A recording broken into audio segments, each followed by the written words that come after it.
Transferrina. Então, é uma globulina que é responsável pelo transporte de ferro e comparada à albumina, ela tem uma meia-vida um pouco mais curta, cerca de 8 a 10 dias. Essa meia-vida dela, né, apesar de ser mais curta do que a albumina, não é tão curta assim comparada a outras que nós veremos. E ainda assim, ela tem uma resposta lenta nas situações de desnutrição, ou seja, o indivíduo tem que passar por alguns dias de depressão do seu estado nutricional para que nós consigamos enxergar as modificações de transferrina nos exames bioquímicos.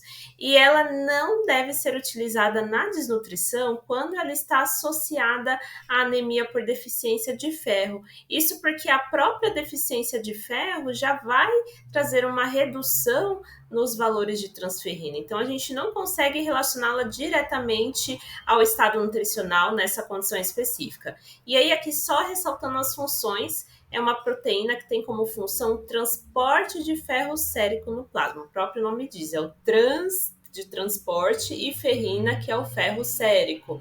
E ela é uma proteína com baixa especificidade. Ela é um pouco mais útil do que a albumina para trazer para nós uma predição desse estado proteico calórico, né? Porque ela tem uma meia-vida um pouco mais curta, mas ainda assim ela não é a mais específica, a mais indicada para avaliação do estado nutricional.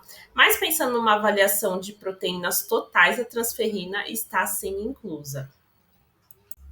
E em que situações essa avaliação da transferrina pode ser um pouco limitante? Então, nós podemos ver valores aumentados dessa transferrina no caso da carência de ferro, que, como nós já vimos, leva à redução desses estoques, na gravidez também, onde a mulher tem uma demanda maior de ferro, na fase precoce das hepatites agudas, quando a gente ainda não tem uma redução da produção dessa transferrina, em perdas sanguíneas e também nos quadros de desidratação. Lembrando que a desidratação leva à hipovolemia e geralmente o que está ali na circulação tende a aparecer um pouco mais concentrado, mas é porque nós temos menos fluidos corporais circulantes.